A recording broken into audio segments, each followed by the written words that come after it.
Hey guys, welcome back to New Digs. We're here in Melissa's garden. It's late October. Leaves are pretty much shot, but there's still a few superstars left to look at. I was just going to say, this has been such a beautiful October. We were complaining about how it rained all of July, and I don't know if that's what's responsible, but I have some things in my garden that have just been performing, and we haven't had a frost yet here, which is quite surprising in the icebox. So I want to show you some of the best performers and things that I can't recommend highly enough for your garden. They're things I want. They're things you want. Okay. Let's get started. So this guy is one of my favorites, and this is an Acaciana, the tobacco plant.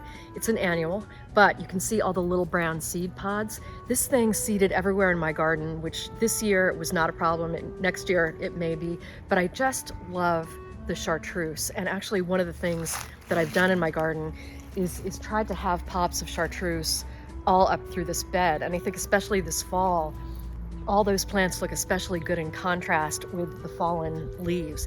And you'll notice that I am leaving leaves in my garden beds because there's no point in raking them up, bagging them, getting out of here. They're perfect for breaking down into mulch, places for insects, beneficial insects to nest. So I leave the leaves in the garden, and I think it looks really natural and beautiful. So this is another plant that I absolutely adore. Everybody loves foxgloves. That's what this is, and this is one of the most reliable plants in the garden. This would be in my top 5 plants of all time. This is Digitalis lutea, L-U-T-E-A, and you see it's yellow. And I just love this buttercup yellow. I think it's charming, and I think it looks beautiful with the chartreuse. And in this little area too, these are these dark purple astilbes, I think contrast beautifully with the chartreuse that I'm trying to pull up the garden border here. But this foxglove, not only the parent plant blooms, but it seeds itself beautifully. So I'm going to have a nice colony here in future seasons, which I'm really looking forward to. Another plant that I can't live without, it's a kind of, I wouldn't say controversial, but some people don't like the spiderwort or Tradescantia. I think this particular one called Sweet Kate is fantastic because look at that, the deep, rich indigo purple contrasting with the chartreuse foliage. And again, this bloomed earlier in the spring. This is its second flush of bloom here. The foliage doesn't look ratty. I've got more buds coming. Can't recommend this plant highly enough. It's a real performer in my garden. I know I keep saying this, but this is another one of my favorite plants. And in part because this plant figures prominently in lots of medieval historical fiction mysteries like Brother Cadfael. This is called monk's hood. And in those medieval mysteries, this is almost always what people are killed with, just so you know. So not to give you a spoiler. This plant is poisonous, but it blooms, it's tall, it's gorgeous, and blooms always in October. So this is when it is at its peak. But I've never had aconitum grow this big, blousy, and beautiful. So this guy has a home here for as long as it wants. To my mind, no northeast woodland garden would be complete without Winterberry. It's in the ilex family, which is the holly family, but this is deciduous, meaning it's going to drop its leaves, but look at those berries, and the birds absolutely love them. And many of you may not know this, but some plants require a male and a female of the same species in order to pollinate, to produce berries. The female is the one that has the red berries, and as I said, the birds love them. When this drops its leaves and the snow falls, spectacular sight. So highly recommend Winterberry. Two things right in this little area that I want to point out that are great for fall. Monty's visiting. Oh, goodness. Okay. So two things here. This is called Corydalis. Hold on. So we are several takes into trying to get video of these two plants here, a witch hazel and a Corydalis. And you see Monty is here visiting, and he is such a love that he just knocked me over. So I'll talk to you about it from here. Training in progress. Training in progress. And this, I guess, is a break.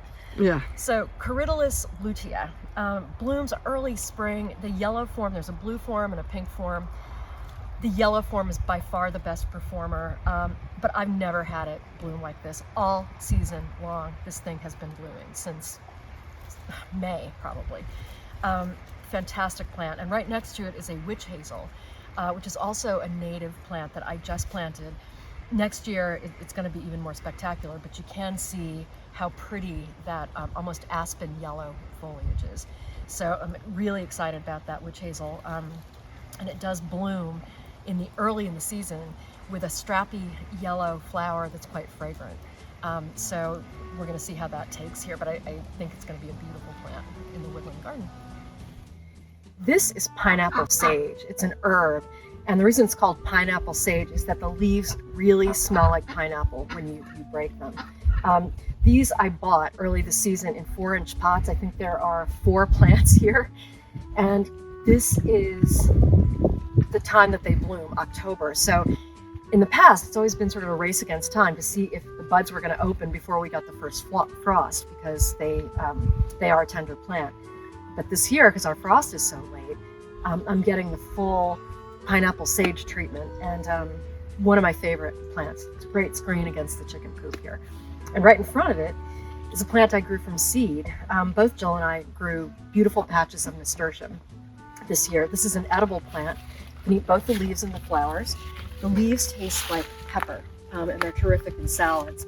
But I love it because it softens the edge, and I just love the hot colors of the flowers. And it's a great plant to bring in butterflies, hummingbirds. It's just a terrific edible plant. I think you can see why this plant would be right up my alley. This is Mexican sunflower, Tithona. We've planted them from seed in the past. I have. This particular batch I did buy in little 4-inch pots and popped them in, but this I think is 2 pots, and put them in probably in June, and they've grown to this height since June, so in just a couple of months. Another one of my top plants is this Clematis, and I don't know if I'm pronouncing the botanical name right. It's Clematis tangutica, Tangutica. You don't see it often. It's uncommon, but it blooms now. The bloom time normally they say is July to October, but here it's just started. I love the bud. It's this delicate little round bud. And then it's just a single 4-petal simple flower when it comes out, and it also produces these beautiful seed heads. So this is a plant, the foliage is spectacular. It will die back in the winter, but comes back up from the roots in the springtime. And poking its head in here is another phlox that has no business still blooming now, but it is. This is called Jenna, and it's a little bit different from normal phlox in that the little blossoms are smaller. So again, here's a phlox blooming in late October in my garden. I want to introduce you to Wolf Eyes Dogwood. I had this plant in my old garden, in my old digs, and I had to leave it behind because it had gotten so big and it was so beautiful in the spot it was in. So this summer I had my nursery special order this for me. It's cornus is dogwood, and wolf eyes. This is, you can see it's a variegated form, and unlike I guess this one will be sort of a tree form, but it's going to get kind of leafy and very architectural. So it's a plant, gets a white flower, but I just can't live without the variegation and then this gorgeous fall color that it's getting. We're going to keep an eye on this plant for you and show you how it matures, because this is just a spectacular garden specimen. Thanks everybody again for joining us today in my garden. The crow is here, putting in his 2 cents. Monty has been here, got roosters crowing. Mayhem It's everywhere. a day, but thanks again for joining us. We'll see you next time on New Digs. Bye. Bye.